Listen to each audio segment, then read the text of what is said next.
Hollywood is a place where dreams are made.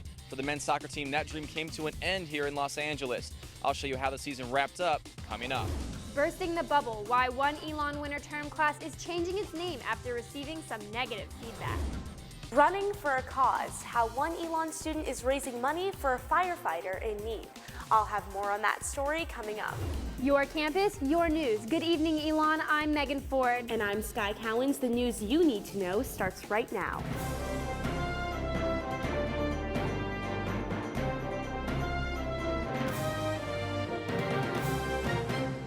ELN Athletics is making headlines this week, both good and bad. And first, we take a closer look at some of the news happening at ELN.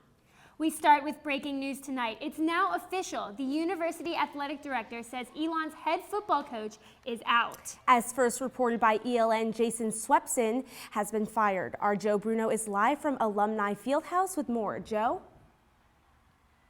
Good evening, Megan and Sky. Now, the news was delivered just down the hall about an hour ago. Jason Swepson out as ELN's football coach. Now, this news will not come lightly for ELN University. ELN still will have to pay some of Jason Swepson's salary for the next 2 years, which he was under contract. To give you an idea of just how much money that was, last year Swepson made more than $250,000. That they have to pay on top of the new head coach's salary and a $900,000 fee to leave the SoCon and join the CAA. It doesn't just affect Swepson, however. All of the assistant coaches now will have to be evaluated to see whether or not they still have a job. We spoke to players after the mandatory team meeting, and many of them somber that they have to lose some of these coaches that they've grown so close to. Now, of course, this is a story we will keep following. Please sure to stick with ELN Local News for more updates. For now, live in Alumni Fieldhouse, I'm Joe Bruno. Back to you in the studio. Thanks, Joe, and be sure to follow ELN Local News on Twitter and visit elonlocalnews.com for more as we continue to follow this story. I'm just very proud of all of them and going to miss them, just not only as soccer players, but as individuals and characters. I mean, I can't speak highly enough of them. That was the head coach of ELN men's soccer team, Darren Powell. He will now have to say goodbye to another group of seniors after the Phoenix saw its season come to an end last night in Los Angeles. ELN fell to top-ranked school UCLA 4-0 in the second round of the NCAA tournament. ELN Local News' Justin Beagle headed to LA this weekend to give a closer look at the challenges the Phoenix faced and the disappointment they had walking off the field.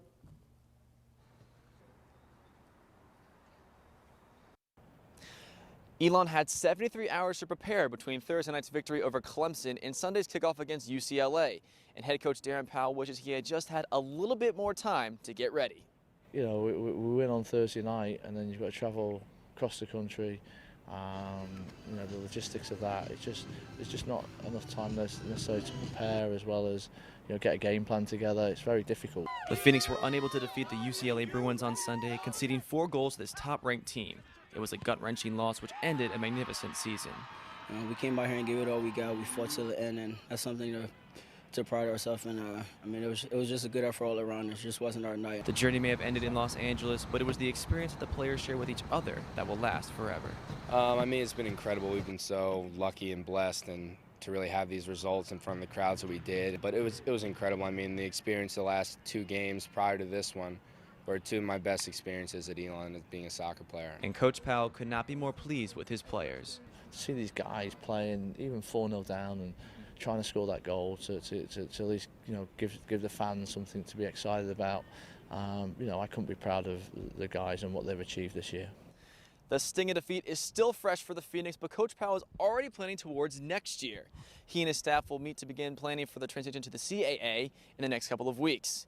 In Los Angeles, Justin Beagle, ELN Local News. This was the furthest men's soccer has advanced in the NCAA tournament and finished the season with a 15-5-3 record.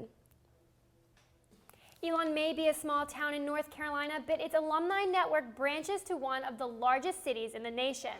Before the game, hundreds of ELN alumni met at Barney's Beanery in Los Angeles to celebrate the soccer team's overall success. For some of these ELN grads, reuniting with fellow Phoenix fans was refreshing. It's really a breath of fresh air to have ELN come to California. So we want to give a great big welcome. Welcome, ELN. Although the game was a tough hit for the team, the year of successes outnumbered the losses. President Lambert headed out to LA to cheer on the Phoenix this weekend and says the team's success could bring more West Coast students to Elon. This is one of our fastest growing territories, Los Angeles and all the way up to San Francisco and all over the West Coast. And Brittany Wirtz in admissions is doing a terrific job recruiting out here. And I think we're going to see our California presence continue to grow in North Carolina, which we welcome.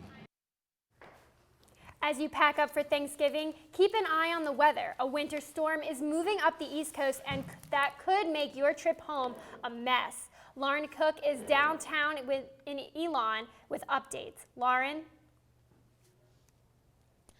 Thanks, Megan and Sky. Now, if you've been outside at all today, you know the temperature has dropped dramatically.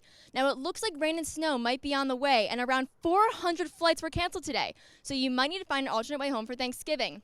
Now, that's just today, but let's look ahead to the rest of the week. Tomorrow is going to be gray and gloomy, so break out your rain boots. And it's also going to be around as biting as it was today, so be prepared.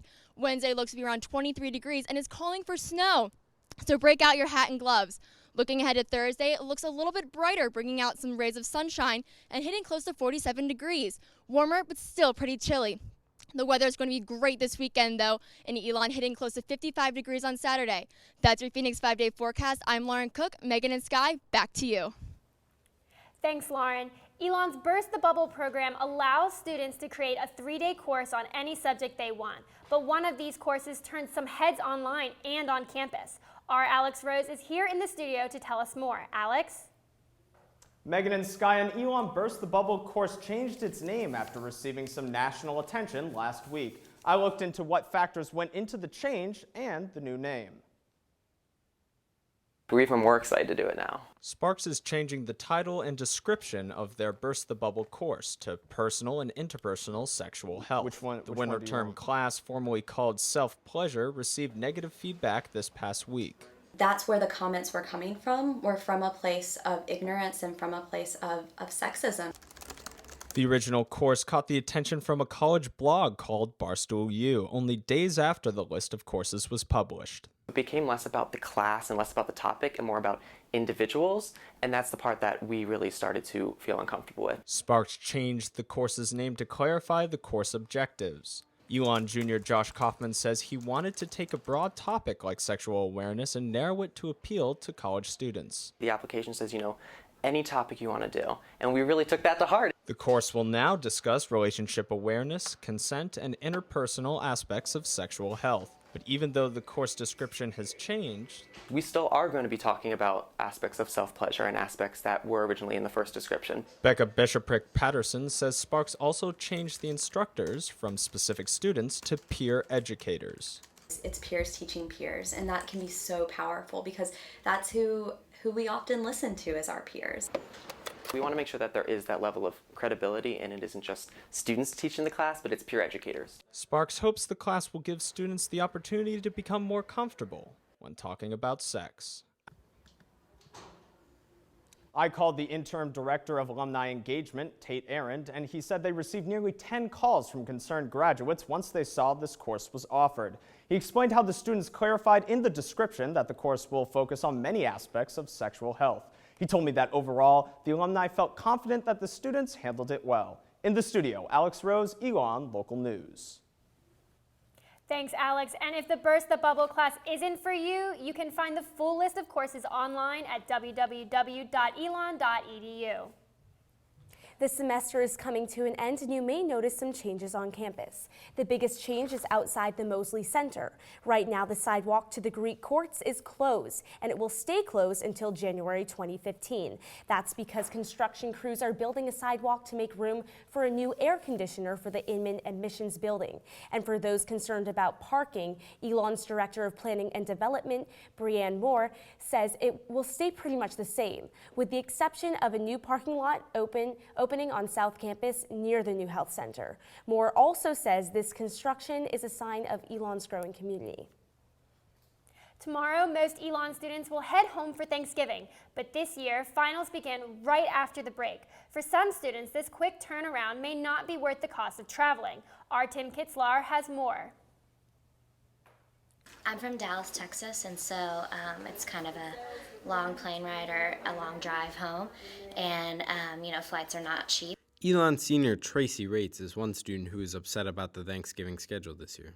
This year, Thanksgiving falls on November 28th, which is the latest Thanksgiving we have seen since 2002. And for students like Rates, it's inconvenient. Rates says when she asked her professors if she could skip a couple days of classes before Thanksgiving, they weren't very understanding. Question asked at the beginning of the semester, and then, because they don't know exactly what's going to happen, and you can't really miss exams without it affecting your grades, so it was a sacrifice I had to make. But University Registrar Rodney Parks says the scheduling issue goes beyond the university. Sometimes it seems easy, we could just put a few dates on there, but it's a lot more challenging, and it involves a much bigger group, to make sure that we've, compensated for everything that goes on campus. Parks says the schedule changes every year. We get through a couple years of challenges, with a very short period, and then we move forward to a much longer period and more instructional days between the final exams. Still, some students like Rates say the extra time should always be scheduled in. I would prefer it to at least have that full week and then have exams start. So you come back, you have a full week of classes still, and it's like your final week, and then you have exams. Tim Kitzlar, Elon Local News. And next year, Thanksgiving falls on November 25th, which means that students will have to deal with final exams right after the break again. Thanksgiving Coming is up only 3 on Elon days Local away. News. Coming up after the break, I have some healthy options for your holiday spread. Ethiopia to Elon, how one notable graduate changed the life of one Elon student. When they leave, I just get sad. Coming up, we'll have more on how one Elon staff member is making a difference in students' lives.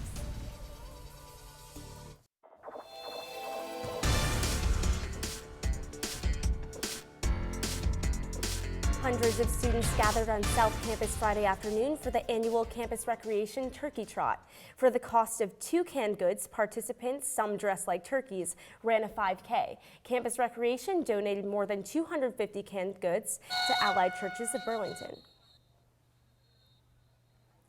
Thanksgiving is only a few days away, and if you're looking for some dinner options that won't pack on those extra calories, our Bella Mazzola has tips on how to eat healthy over your holiday break.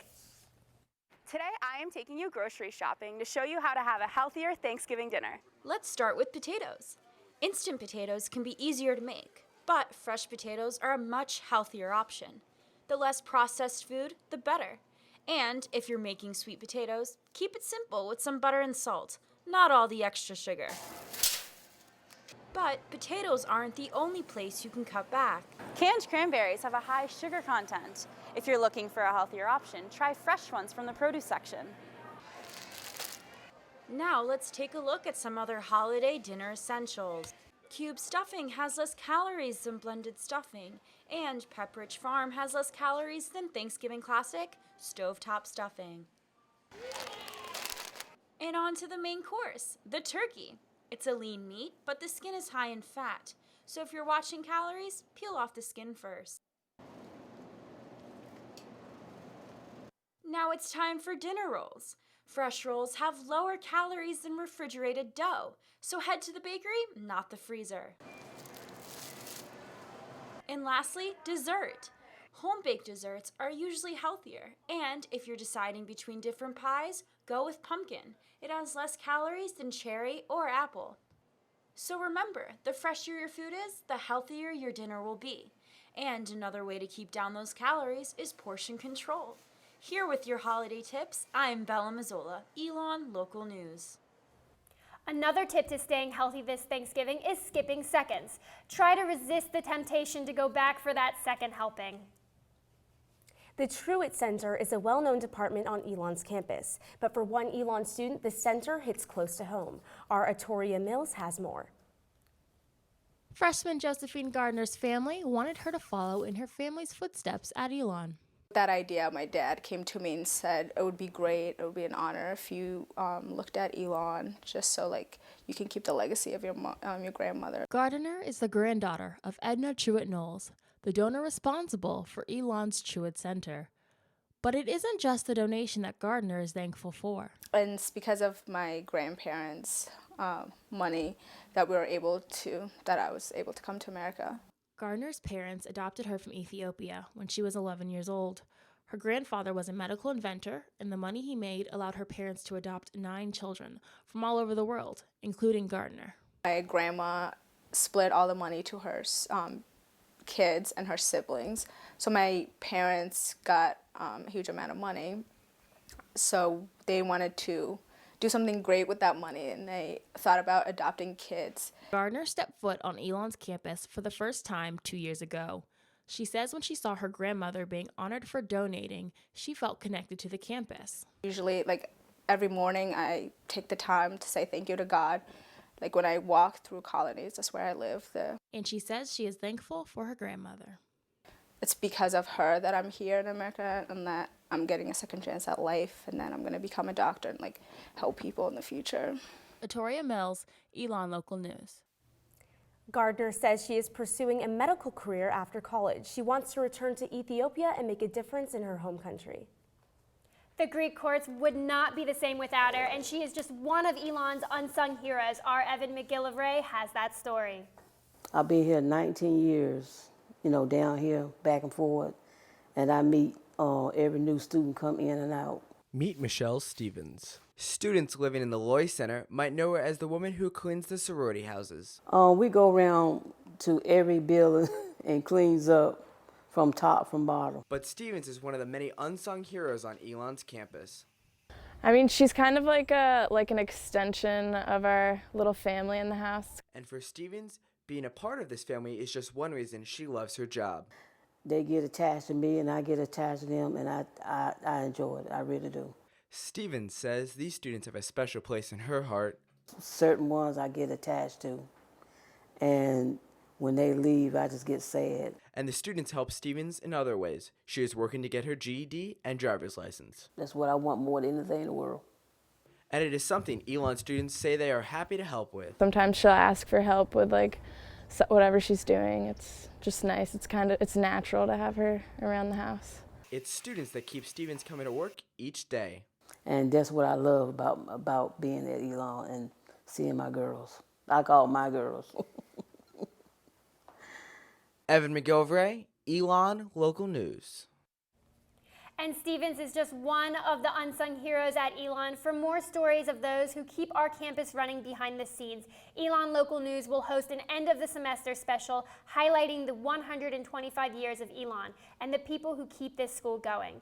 You can see this broadcast on December 2nd at 5 p.m. in Studio B, located in the McEwen School of Communications. Coming up, I'll show you how one Elon graduate is working to make a difference in the community. And after the break, I'll introduce you to a student who is running to make a difference in one man's life.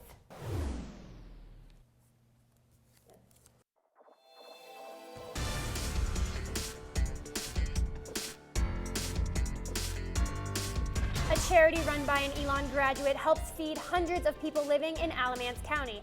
I spoke to one person who said these services are essential. I'm tired a lot now, and I stay stressed a lot. Mayjoy's cousin has been battling cancer for 17 years. But I know I'm going to beat it, because I done beat all these other cancer, so I'm going to beat this one. I'm a fighter. Cousin is a client of Meals on Wheels, an organization that delivers food to people who cannot prepare their own meals. When Meals on Wheels come, I look forward to that because they have some good stuff in there. Meals on Wheels began as a small operation 40 years ago. The organization delivered meals to about 15 different people, but now delivers about 300 meals a day. Elon alumna Ann Baker says it isn't just about the delivery. Really are more than just the meal. We're a smile. Once the volunteers pick up the food from Meals on Wheels, they deliver the meals to people in Alamance County. I love everything about it. And the people are so nice. When they come, sometimes they come in, they'll help. They say, you got anything you want us to do? They'll go to the mailbox and get your mail. But Cousin says Meals on Wheels is more than just a food service. We became friends with a lot of them. I like them. The ones that come here, they are so nice. One Elon student is raising money for a firefighter in need. I have more on his story. It was one of those life-changing experiences where you lose like everything. Elon sophomore Nick Chinchara says losing his home to a fire in first grade inspired him to become a volunteer firefighter in his hometown. You're doing something kind of greater than you could have imagined. This attitude motivated him to help a fellow firefighter from back home. Chinchara heard about the Evan Holtz Fund via Facebook. Holtz is a firefighter who cannot work because he is suffering from a brain tumor. To help with some of Holtz's medical expenses, Chinchara decided to take action. You hear somebody that you're kind of linked to like that going through any type of hardship, you want to help out. Chinchara will run 2.8 miles on December 14th to help raise the money. I just kind of felt like it was something that I needed to do. He will run from one fire station to another. So far, he has raised more than $1,600. His goal is to raise $2,500. If you think running 3 miles is tough, imagine running this distance wearing 67 pounds of firefighter gear. It is a threat for a lot of firefighters having some sort of like heart attack or heart malfunction while you're doing your job. And after the 2.8 miles are behind him, Chinchara will meet Holtz for the first time at the finish line. And then I can like tell Evan that like, listen, like I've tried everything I can do and like this is what I've been able to do for you. Even though the two have never met, Chinchara is happy he can make a difference in Holtz's life. That it is possible to like make a huge difference in someone's life. Sky Cowens, Elon Local News. If you'd like to donate to the Evan Holtz Fund, visit our website, elonlocalnews.com, for the link. Coming up on Elon Local News, when we come back, our David Perel will have this week's sports highlights.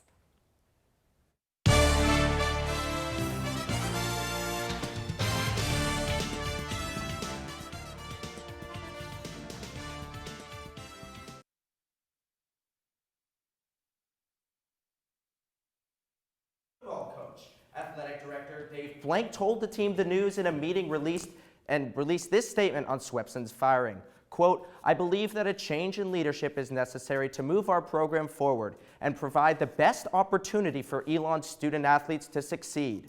Swepson was 10-24 in his 3 years as head coach. The Phoenix hosted the East Carolina Pirates on Saturday at Alumni Gym. The Phoenix held a 5-point advantage in the second half, but the Pirates went on a 15-2 run to put the game out of reach. Your final score from Alumni Gym is East Carolina 93, Elon 84. The Lady Phoenix will travel to Nashville, Tennessee on Friday to face Vanderbilt. Coach Charlotte Smith reflected on her team's performance after the game. You've got to control the things that you can control, defense and rebounding, and do a better job of taking care of the ball. But overall, just proud of the effort that our team gave this afternoon.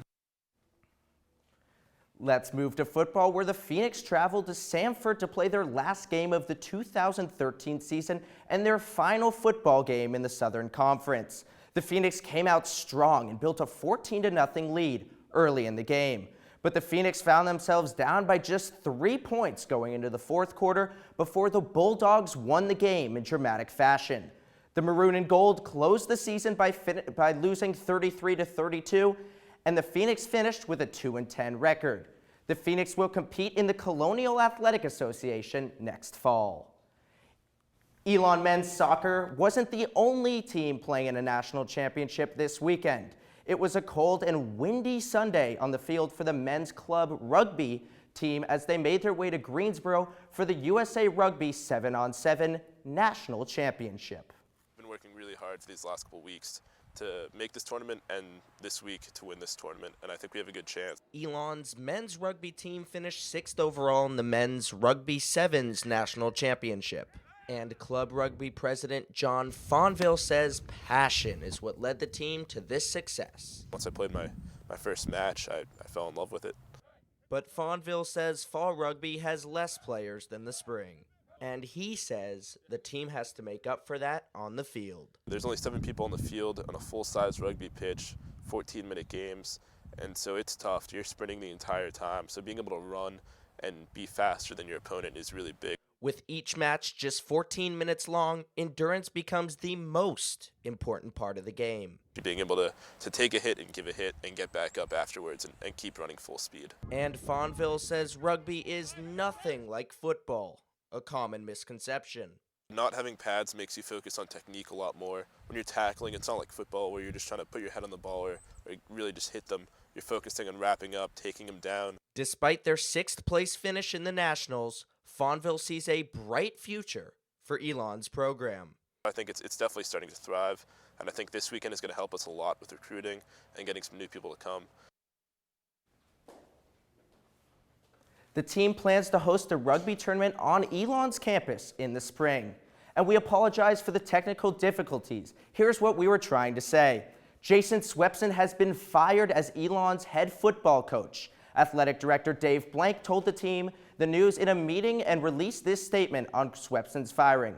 Quote, "I believe that a change in leadership is necessary to move our program forward and provide the best opportunity for Elon student athletes to succeed." Swepson was 10-24 in his 3 years as head coach. That's all we have the time for this week's Elon Local News. Be sure to stay with us throughout the week on our website, elonlocalnews.com. You can also like us on Facebook and follow us on Twitter. From all of us here at Elon Local News, have a happy Thanksgiving, Elon.